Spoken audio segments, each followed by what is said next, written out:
प्यारे दोस्तों, आप सभी का स्वागत है अपने चैनल क्रैजी एमएस कोचिंग में। हम कक्षा 9 का विषय गणित का यहाँ पर आपके लिए पाठ 1 का संख्या पद्धति जो परिचय देने वाले भाग 1 है, यानी पहली वीडियो है आपको। यहाँ पर हम आपके लिए परिचय देने वाले हैं भाग 1 में। इसी प्रकार हम भाग 1, 2, 3, 4 पूरे चलेंगे। इसके बाद हम इसी प्रकार आपके लिए बताते रहेंगे। चलिए पहले नंबर पर आप देख लीजिएगा इसकी जानकारी। तो यहाँ पर आपको बता दें, संख्या पद्धति यानी संख्या पद्धति सीखना है आपको यहाँ पर। तो यहाँ पर आप सीखेंगे संख्या पद्धति, देख लीजिएगा। यहाँ पर जी बहुत महत्वपूर्ण है। अगर आप 9 में पढ़ते हैं या 10 में पढ़ते हैं, दोनों के लिए आवश्यक है, तो इनके लिए अच्छी तरह सीख लीजिएगा। तो आपको बता दें प्राकृतिक संख्या किसे कहते हैं। तो यह संख्या 1 से अनंत तक जाती है, 1, 2, 3, 4, 5 इसी प्रकार।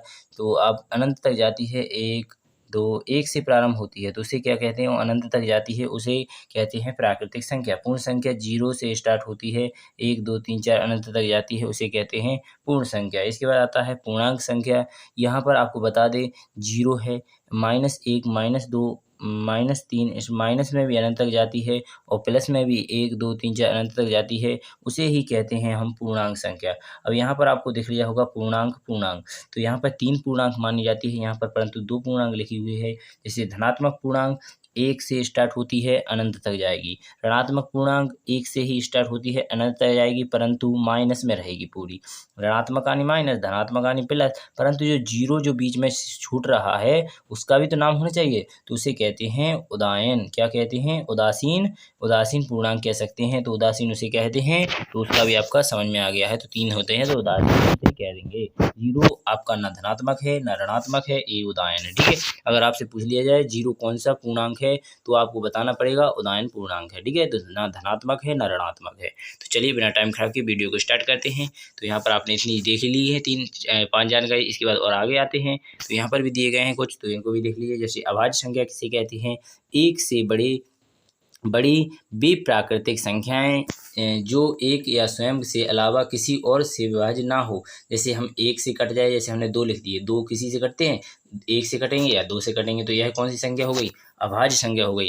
जैसे 3 लिख दिए, 1 से कटेंगे या 3 से ही कटेंगे, तो कौन सी अभाज्य हो गई? अभाज्य संख्या हो गई। जैसे 5 है, 5 से ही कटेंगे या 1 से कटेंगे, यह कौन सी संख्या हो गई? अभाज्य संख्या हो गई। अगर हम कह दें 4 है, तो 4 देखो 2 से कट जाएगी, 4 से स्वयं से भी कट जाएगी और 1 से कट जाएगी। अगर 1 से और स्वयं के अलावा एक भी संख्या अधिक से कटती है तो वह संख्या अभाज्य नहीं होगी। तो यहाँ पर अभाज्य संख्या यह नहीं है 4। तो इसके आपने देख ही लिया किस प्रकार होती है। तो अगला क्वेश्चन दिया गया है आपका, जैसे लिखा है भाज्य संख्या। भाज्य संख्या जो 1 से कट जाए, स्वयं से कट जाए और किसी और से कट जाए। तो सबसे अगर आपसे पूछ लिया जाए सबसे छोटी अभाज्य संख्या, तो यहाँ पर 2 रहेगी, क्योंकि 1 ना अभाज्य होती है ना भाज्य होती है। ठीक है, तो 1 से तो रहना पड़ता है। तो यहाँ पर लिखा हुआ है भाज्य संख्या। एक बड़ी से ये लिखा है 1 से बड़ी वे प्राकृतिक संख्याएं जो 1 या स्वयं के अलावा किसी और से विभाज्य हो जाए, उसे क्या कहते हैं? भाज्य संख्या कहते हैं। तो भाज्य संख्या हमने बता ही दिया आपके लिए, 1 से कट जाए, स्वयं से कट जाए और किसी और से कट जाए। जैसे हमने अभी हाल बताया था 4 संख्या है सबसे छोटी, देख 1 से कट रही, 2 से कट रही और 4 से भी कट जाएगी,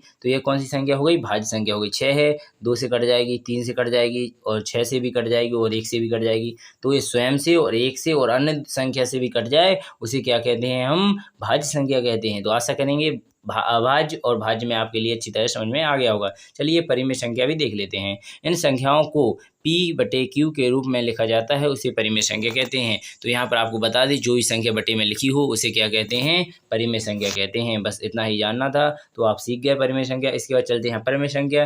तो अपरिमेय संख्या वे संख्याएं जिन्हें Q/P के रूप में नहीं लिखा जा सकता है। जैसे रूट के अंदर पाई मान लीजिए, तो यहाँ पर पाई है, जैसे उसे भी 7 बटे आंसर नहीं होता, वो भी किस में आता है? अपरिमेय संख्या में पाई।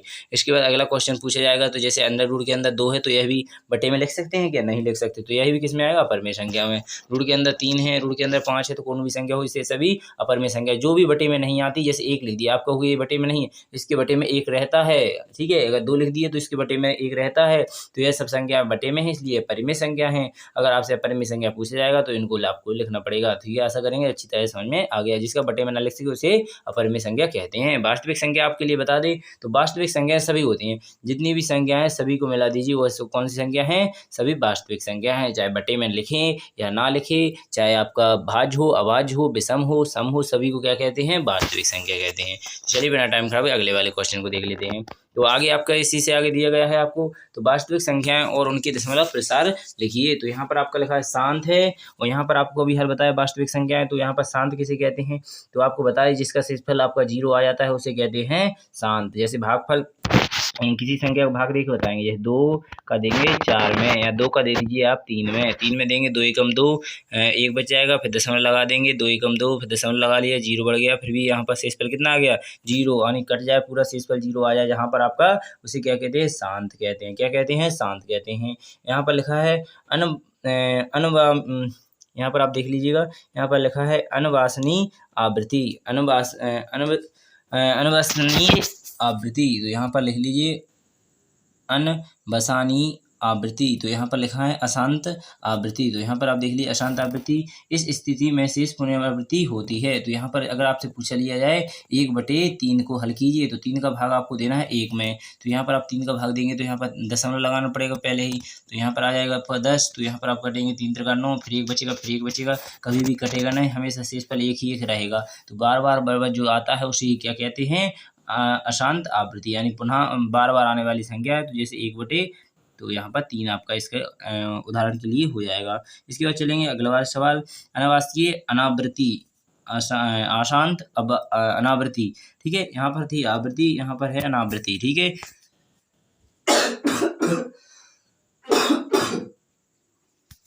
तो यहाँ पर देख लीजिएगा, तो यहाँ पर अगला क्वेश्चन यहाँ पर आप देख लीजिए, इसे यहाँ पर ऐसा है, जैसे हमने लिख दिया कोई भी संख्या जैसे पाई है, तो यहाँ पर पाई 22/7 है, तो 22/7 आप यहाँ पर लिखेंगे, कैसे लिखेंगे? तो यहाँ पर लिख लीजिए 22/7, 7 का काटेंगे तो 7 × 21 आ जाएगा, फिर आपका शेषफल कितना बचा? 1 बचा, फिर 7, फिर काटेंगे, इस प्रकार आनी अलग ही अलग आता रहेगा। देखिए दशमलव लगाएंगे, 0 बढ़ाएंगे, 7 एकम 7 आ जाएगा, फिर 3 बच जाएगा, फिर दशमलव लगा तो 0 बढ़ जाएगा, फिर 7 चौको 28 आ जाएगा, तो 28 के बाद फिर आपके 2 बच जाएंगे, 2 के बाद फिर 7 दूनी 14 आ जाएगा, फिर आपके 6 बचेंगे, यानी अलग अलग संख्या आती रहती है, उसे कहते हैं अनावृत्ति।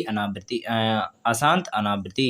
अशांत आवृत्ति वही हुई संख्या बार बार आती रहे, अशांत अनावृत्ति बार बार ना आए, बदल बदल के संख्या आती रहे, उसे कहते हैं अशांत अनावृत्ति।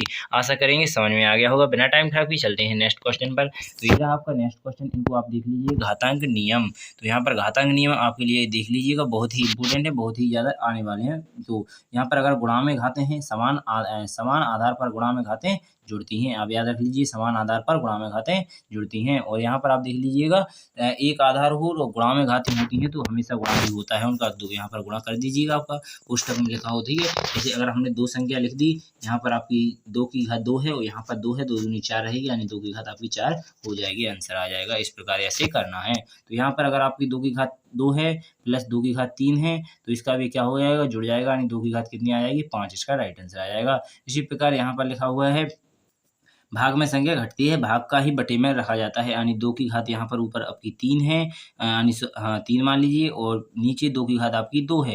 तो इसे आप किस प्रकार करेंगे? तो इसे आप 2 की घात लिखना पड़ेगा, तो 3 m का मान 3 है आपका, और यहाँ पर माइनस n का मान 2 है, तो यहाँ पर कितनी रहेगी? 1 बच जाएगी, घात यानी घटेगी, तो यहाँ पर इसका आंसर कितना आ जाएगा? 2 की घात 1, इसका राइट आंसर। यानी गुणा में घातें, भाग में घातें घटती हैं, गुणा में घातें जुड़ती हैं, और यहाँ पर आपको गुणा दिया गया है, डायरेक्ट गुणा कर दिया है अपने। तो यहाँ पर अगला क्वेश्चन और पूछा गया है, समान घातें होने पर आधार भिन्न भिन्न हो तो आधारों का गुणा कर दीजिए, समान की घात एक बार लिख दीजिएगा। इस प्रकार हम आपके लिए बताने वाला है। इस सवाल को देख लीजिएगा, तो यहाँ पर जैसे हमने लिख दिया 2 की घात 2, और यहाँ पर लिख दिया है गुणा लगा है, क्योंकि कुछ नहीं लगा हो, यहाँ पर गुणा होता है। तो यहाँ पर लिखा है 2 की घात ए और बी अलग अलग है, तो यहाँ पर आपको लिखना पड़ेगा 2 की घात, यहाँ पर आपकी 3 मान लीजिएगा, और यहाँ पर गुणा लगा है तो गुणा लगा लीजिएगा। इसके बाद अगला क्वेश्चन पूछा जाएगा, तो अगले वाले में क्या लिखा हुआ है? तो 3 की घात मान लीजिए 3, ठीक है, यानी एक सी घात होना चाहिए, m 2 ही है तो इसका घात भी 3 बराबर होना चाहिए। तो इसका आपको कुछ नहीं करना है, इन दोनों को गुणा करना है, घात एक बार लिख देना है। 3 घात है तो m का मान 3 ही रहेगा, 3 और 3 दूनी 6, इसका राइट आंसर आ जाएगा, यानी 6 की घात कितनी हो जाएगी? 3, इसका राइट आंसर हो जाएगा। आशा करेंगे समझ में आ गया होगा। अगर कोई भी डाउट है या कोई भी प्रॉब्लम है, तो अगली वाली वीडियो में हम आपके लिए सवाल आने वाले हैं, उसमें हम आपके लिए कंफर्म कराते जाएंगे। इसलिए जानकारी जल्दी से एकत्रित कर लीजिए और अच्छी तरह तैयार कर लीजिए, क्योंकि यही सवाल आपके आने वाले हैं पेपर के क्वेश्चन के प्रारंभ में। प्रश्नावली 1.1 तैयार रहे, कल के भाग 2 में आपके लिए यही आने वाली है। तो यहाँ पर आप देख लीजिएगा, भाग 2 1.1 का आपका आज आपको लिए परिचय करा दिया गया है, कल आपका 1.1 प्रारंभ हो जाएगा। इस प्रकार आराम से हम पूरे कंप्लीट कर लेंगे। धन्यवाद। बिना टाइम खराब अगले वीडियो में मिलेंगे।